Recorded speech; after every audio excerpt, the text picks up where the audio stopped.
warahmatullahi wabarakatuh. Perkenalkan, nama saya Hasnia dari kelas 3E Budidaya Tanaman Hortikultura, mahasiswa dari Polbangtan Goa. Baiklah, pada hari ini saya akan melakukan wawancara kepada salah satu pengusaha yang ada di Kabupaten Bone dengan usaha yang yaitu Berkah Eco Farm Hidroponik. Langsung saja kita ke narasumbernya. Baiklah, sekarang saya sudah bersama dengan Kak Rudi, salah satu pengelola dari usaha Berkah Eco Farm Hidroponik. Baiklah, langsung saja kita mulai sesi wawancaranya. Baik Kak, saya ingin bertanya bagaimana awal mula berdirinya usaha yang Kakak geluti saat ini. Awalnya dari hobi. Jadi tahun 2015 itu saya jalan-jalan ke Makassar di rumahnya kakak ini kebetulan anggota DPRD provinsi. Dia sedang melakukan uji coba hidroponik. Mulai di situ saya mulai tertarik, wah ada sesuatu yang berbeda dibandingkan cara menanam yang lain. Nah, setelah pulang dari situ sudah mulai belajar di YouTube. Itu sekitar 1 tahunan, tiap malam itu belajar tentang hidroponik. Akhirnya ya mulai mencoba di rumah, mulai dari satu instalasi, 1 pipa, 2 pipa, akhirnya bisa dan berhasil. Nah, dibikinlah ini greenhouse. Niat awalnya juga ini greenhouse adalah untuk belajar. Teman-teman banyak yang datang belajar, begitu pun yang mengelola masih tetap belajar. Karena kan hidroponik terus berkembang bersamaan dengan perkembangan teknologinya. Saya pikir begitu anunya latar belakangnya. Iya, Kak. Kalau kan misalkan ini Kak usaha, awalnya pasti ada kendalanya. Nah, bagaimana cara Kakak mengatasi kendala tersebut? Hidroponik itu kendala utama air. Saya air baku, begitupun dengan suhu. Kan pada intinya hidroponik bagaimanapun bentuknya itu kuncinya ada di air. Ketika airnya dikontrol dengan baik sesuai dengan takaran yang ada, ppm-nya, pH-nya, maka tanaman apapun itu bisa dihidroponik. Jadi paling krusial itu masalah di hidroponik ya air. Makanya yang mau memulai hidroponik, ya pertama konsentrasinya adalah belajar di air dulu, belajar mengatur pH, belajar mengatur ppm. Selebihnya ya ada kendala-kendala juga, cuman utamanya di situ. Nah, mungkin kamarnya tapi ya bisa lah ditaktis. Jadi kan kalau ingin memulai usaha yang baru itu Kak perlu modal. Nah, pertanyaan saya Kak selanjutnya itu berapa modal yang kita sediakan untuk memulai usaha Kak? Modal itu tergantung besaran instalasi yang mau dibikin. Cuman pada prinsipnya begini, hidroponik itu besar kecilnya instalasi ada modal standar. Misalnya begini, kalau jumlah lubangnya hanya 100 dengan 500 itu modal awalnya sama, karena mau lubangnya 100 juga tetap pakai dinamo, tetap pakai pipa-pipaan, tetap pakai dop dan lain sebagainya.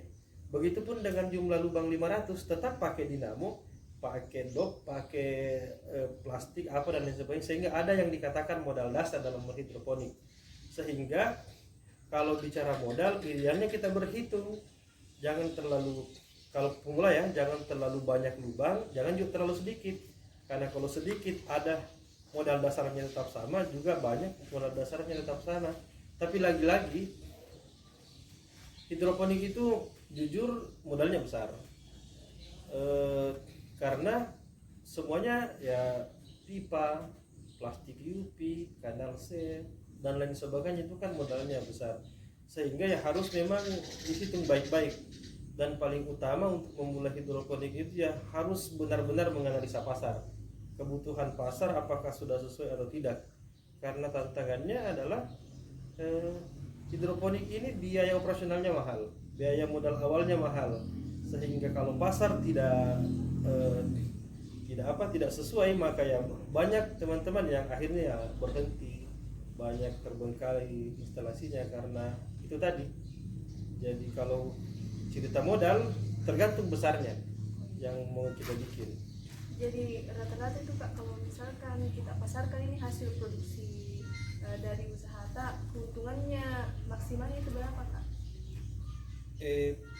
Pastinya ada untungnya. Pastinya tidak mungkin kita lakukan kalau tidak ada untungnya. Cuman hidroponik memang kalau niatnya dimulai langsung dengan bicara keuntungan itu agak berat, kecuali kalau memang langsung skala produksi, misalnya sudah bikin instalasi, bikin greenhouse yang jumlah lubang tanamnya langsung 10.000, 20.000 lubang tanam, itu ya mungkin bisa dihitung selisihnya.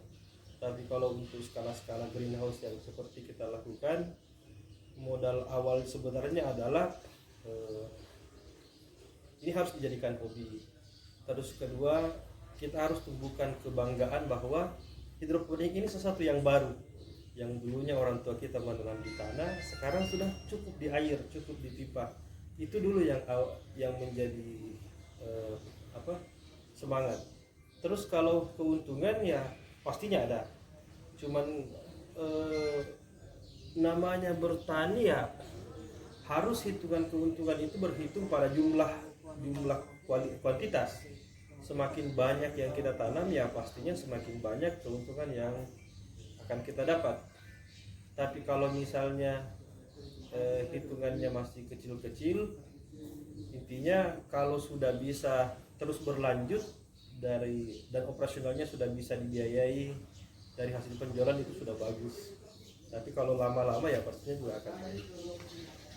Jadi kesimpulannya Kak, kalau memulai usaha hidroponik harus benar-benar mempersiapkan diri Kak. Ya, pasti. Jadi teorinya teman-teman, kalau mau berhidroponik siap-siap dulu untuk tidak untung selama 3-7 bulan. Nanti itu bisa beruntung ya mungkin di bulan ke-8, ke-9. Kenapa? Ya biaya maintenance untuk hidroponik biaya awal ya itu akan berat. Kemudian kedua, hidroponik ini ya tidak juga harus terus belajar.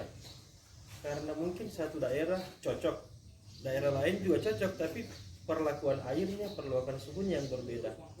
Begitu pun tanamannya. Jadi Kak, misalkan kalau menurut Kakak ini sikap apa yang harus dimiliki oleh seorang yang ingin berwirausaha khususnya di bidang hidroponik? Berhidroponik itu harus konsisten. Jadi tidak bisa hari ini menanam, minggu depan berhenti, tidak bisa. Pokoknya mau berhidroponik itu konsistensi harus dijaga. Jadi kan orang berusaha itu selain kualitas, kuantitas, kalau berhidroponik harus konsisten dan kontinu. Maksudnya kontinu ya hari ini membibit, terus dipelihara, minggu depan membibit lagi, pelihara lagi, sehingga per minggunya bisa panen. Karena kan metode tanamnya beda. Kalau kelebihan hidroponik, kita bisa menyemai tiap hari, bisa juga panen tiap hari. Sehingga intinya kan hidroponik, pola tanamnya tidak terpengaruh dengan cuaca, tidak terpengaruh dengan musim tanam. Pokoknya kapanpun kita bisa menyemai, kapanpun kita bisa panen. Karena itu tadi suhu kita bisa maintenance, kondisi air kita bisa maintenance, kebutuhan dasar tanaman kita yang atur, tidak mesti harus tergantung hujan, suhu, cuaca, sudah tidak tergantung dengan itu. Dan hidroponik tergantung dari ilmu, tergantung dari pengetahuan yang kita punya, terus kita aplikasikan dengan memberikan kebutuhan dasar pada tanaman. Sangat begitu informasi dari Kakak, sangat benar-benar memotivasi bagi generasi muda pada saat ini. Jadi nah itulah tadi sesi wawancara dengan kami. Mungkin teman-teman bisa menarik kesimpulan dari wawancara kami tentang wirausahawan muda, yaitu khususnya di bidang hidroponik. Dan saya ucapkan terima kasih untuk Kak Ruding karena telah meluangkan waktunya dengan saya. Terima kasih. Wassalamualaikum warahmatullahi wabarakatuh.